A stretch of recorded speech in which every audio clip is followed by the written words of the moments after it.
దేవునికి ప్రియమైన వారలారా, మరి మరొక ఉదయకాలమున ఈ గచ్చమనే వాగ్దాన సందేశాల్లో మీతో కలుసుకోవడానికి దేవుడు మహాకృప అనుగ్రహించాడు. రాత్రి ప్రార్థన చేసుకొని మీరు పడుకున్నారు. మరి ఏదో దిగులు, ఏదో విచారణతో ఉన్నారు. ఉదయకాలము పడకల మీద లేచి మీరు, మీ కుటుంబం, మీ పిల్లలు ప్రియులారా మీరు ప్రార్థన చేస్తూ ఉన్నారు. రండి, ఈరోజు దేవుని వాక్యములో నుండి వాగ్దానాన్ని మీకు అందియటానికి ఆత్మదేవుడు సిద్ధంగా ఉన్నాడు. 2వ సమూయేలు గ్రంథము 5వ అధ్యాయం ప్రియులారా 10వ వచనాన్ని చదువుకున్నప్పుడు, దావీదు అంతకంతకు వర్ధిల్లెను, సైన్యములకు అధిపతి యెహోవా అతనికి తోడుగా ఉన్నాడు. దావీదు వర్ధిల్లెను. ప్రియులారా, మన దేవుడు మనలను వర్ధిల్లు చేసేవాడు, అభివృద్ధిపరిచేవాడు. ఉన్న కొంచెములో, ఉన్న కొద్దిలో నుండి ఆయన వర్ధిల్లు చేస్తాడు, అభివృద్ధి పరుస్తాడు. అందుకే 3వ యోహాను పత్రిక 1వ అధ్యాయము 2వ వచనంలో యోహాను గారు కూడా, ప్రియుడా నీ ఆత్మ వర్ధిల్లిన ప్రకారము అన్ని విషయాల్లో సౌఖ్యంగా నీవు వర్ధిల్లుతావని యోహాను గారు సంఘానికి, భక్తుడికి ఆ ఉత్తరాన్ని పత్రికను రాస్తాడు. ఉదయకాలము గెచ్చమనే వాగ్దాన సందేశాలలో నా దేవుడు నీతో మాట్లాడుతున్నాడు కదా. నీకు ఇస్తున్న వాగ్దానం ఏమై ఉన్నది అంటే, ఆయన వర్ధిల్లు చేస్తాడు, అభివృద్ధి చేస్తాడు. నీ పంటలో, పాడి పశువుల మధ్య అభివృద్ధి, వర్ధిల్లు లేదా? నీ జీతము, ఉద్యోగములో అభివృద్ధి, వర్ధిల్లు లేదా? నీ చదువులో, పై చదువులో అభివృద్ధి, వర్ధిల్లు లేదా? నీ ఉద్యోగములో, ప్రమోషన్లో అభివృద్ధి, వర్ధిల్లు లేదా? ప్రియులారా, నీ సేవలో ఆత్మలు, సంఘము, నీ కష్టములో నాతోటి దైవ సేవకుడా, సేవకురాలా అభివృద్ధి, వర్ధిల్లు లేదా? దేవుని వాక్యములో నుండి ఉదయకాలము గెచ్చమనే వాగ్దాన సందేశాలలో నా దేవుడు మాట్లాడుతున్నాడు కదా. నిన్ను, నన్ను, మనలను ఈరోజు ఉదయకాలమున ఆయన వర్ధిల్లు చేసేవాడు. 10వ వచనములో, దావీదు అంతకంతకు వర్ధిల్లును, సైన్యములకు అధిపతి యెహోవా అతనికి తోడుగా ఉన్నాడు. నా ప్రియ సహోదరి సహోదరులారా, ఈరోజు దేవుడు నిన్ను వర్ధిల్లు చేస్తాడు, అభివృద్ధి చేస్తాడు, ఆశీర్వదిస్తాడు.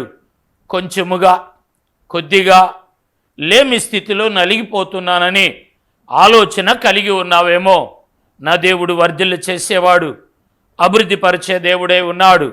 అయితే మనము వర్ధిల్లాలి, అభివృద్ధి చెందాలి అంటే ఒక చిన్న మాటను చదువుకుందాం. సామెతల గ్రంథం, పరిశుద్ధమైన బైబిల్ గ్రంథంలో 28వ అధ్యాయములో 25, 26 వచనాలను మనం చదువుకున్నప్పుడు, పేరాశ గలవాడు కలహమును రేపును, యెహోవా యందు నమ్మిక ఉంచువాడు వర్ధిల్లును.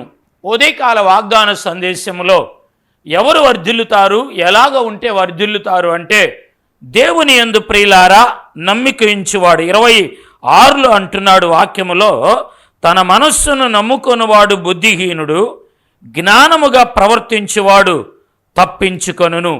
దేవుని వాక్యములో ఎవరు వర్ధిల్లుతారు, ఎలాగ ఉంటే అభివృద్ధి చెందుతామంటే, మనం దేవుని యందు నమ్మిక ఉంచాలి. ప్రైజ్ ది లార్డ్, హల్లెలూయా, ఆమేన్, హల్లెలూయా. ఎవరైతే దేవుణ్ణి నమ్ముతారో, దేవుని మీద నమ్మిక ఉంచుతారో వారు వర్ధిల్లుతారు.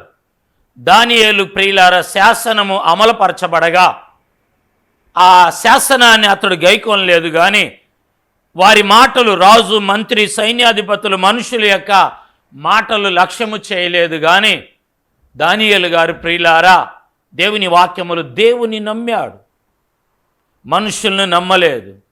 సింహాల బోనులో దేవుడు సింహాల నోళ్లను మూయించి సింహాల బారి నుండి తప్పించాడు. షడ్రక, మేషక, అబేద్నెగోలు ప్రియులారా, జీవము కలిగిన దేవునికి మాత్రమే మేము నమస్కరిస్తామని దేవుని కొరకు పట్టుదలగా వారు నిలబడ్డారు. స్తోత్రం, హల్లెలూయా. అగ్ని జ్వాలల మధ్య, అగ్ని గుండములో వారు నమ్మారు. దేవుడు వారిని కాపాడి విడుదలిచ్చాడు. ఎవరైతే దేవుణ్ణి నమ్ముతారో ఈ ఉదయకాల వాగ్దాన సందేశాల్లో దేవుని మీద భారం వేస్తారు ప్రియులారా, దేవుని యందు నమ్మిక ఉంచువాడు వర్ధిల్లును. ప్రియులారా, మనందరికీ అలెగ్జాండర్ చక్రవర్తి, అలెగ్జాండర్ గారు మనందరికీ తెలిసిన వ్యక్తి. ఆయన ఏ రాజ్యం మీదకి వెళ్ళినా, ఏ దేశం మీదకి వెళ్ళినా విజయాలను పొందిన అలెగ్జాండర్ చక్రవర్తి. అతని పేరు చాలా మారుమ్రోగిపోతూ ఉంది. ఈ చక్రవర్తి రాజు చాలా దేశాలు విదేశాలను అతగాడు జయిస్తూ వస్తున్నప్పుడు చాలామంది రాజులు అతను చూడటానికి, అతన్ని కలవటానికి, అతన్ని ప్రశ్నించటానికి వచ్చారు. కొంతమంది పేదలు కూడా వచ్చారు ఆయన దగ్గరకు. కొంతమంది అవసరత కలిగిన వాళ్ళు కూడా వచ్చి వారి అవసరతలు అడిగారు. చాలామంది ప్రియులారా వారి పరిమితి కొలది, పరిణామము కొలది వారు అడిగి తీసుకొని వెళ్తూ ఉన్నారు. ఓ వ్యక్తి వచ్చాడు, భక్తి చిక్కిపోయి బట్టలన్నీ చినిగిపోయి వచ్చాడు. అతన్ని రమ్మని చెప్పగా అలెగ్జాండర్ గారి దగ్గరికి వచ్చాడు. ఆ వ్యక్తి రాగా నీకేం కావాలని అడిగినప్పుడు 5 వరాలు లేక 5 నాణ్యాలు 10 నాణ్యాలు ఇవ్వటమే ఎక్కువ. కానీ అతడు ఎంత అడిగాడంటే అలెగ్జాండర్ గారిని 1000 నాణ్యాలు కావాలని అడిగాడంట. బంగారపు నాణ్యాలు 1000 కావాలని అడిగాడు. అప్పుడు అలెగ్జాండర్ గారు 5 10 ఇచ్చే అర్హత అతనికి, ఆ వ్యక్తి పొందుకునే అర్హత. కానీ అలెగ్జాండర్ గారు ఏం చేశాడంటే అతడు అడిగిన ఆ 1000 నాణ్యాలు వరాలను అతనికి ఇచ్చేశాడు. మంత్రి, సైన్యాధిపతులు అక్కడ ఉన్న వారందరూ కూడా వాపోయి అతడు తీసుకొని వెళ్తున్నప్పుడు ఈ చక్రవర్తిని అడిగారు, ఏయా అతనికి ఒక 5 10 ఇవ్వటమే అంతంత మాత్రము, 1000 నాణ్యాలు వరాలు అడగ్గా ధారాళంగా ఇచ్చేసేవన్నప్పుడు అలెగ్జాండర్ గారు ఏమన్నారంటే, ఇదిగో రాజులందరూ వస్తున్నారు, చాలామంది దగ్గర నా పేరు ప్రత్యేకతలు వెళ్ళినాయి, చాలామంది వచ్చి వాళ్ళకి కావలసిన అడిగి వెళ్ళారు.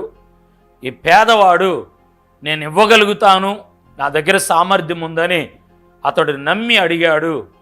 నమ్మికతో అడిగాడు కాబట్టి అతడు నమ్మకమును వమ్మి చేయకుండా 5 10 అర్హత కలిగిన వ్యక్తికి 1000 నాణ్యాలను నేను ఇచ్చానన్నాడు. ఓ చక్రవర్తి ప్రియులార, చనిపోయిన చక్రవర్తి, సమాధి చేయబడిన చక్రవర్తి, మరణము ఓడించలేని చక్రవర్తి 1000 నాణ్యాలు ఇచ్చాడే. మన దేవుడి ప్రియులారా, మనల్ని పరిపాలించేవాడు, పోషించేవాడు. ఆకాశము కలుగునుగాక అంటే కలిగింది, భూమి కలుగునుగాక అంటే కలిగింది, సూర్యచంద్ర తారలు కలిగింది కాక అంటే కలిగింది.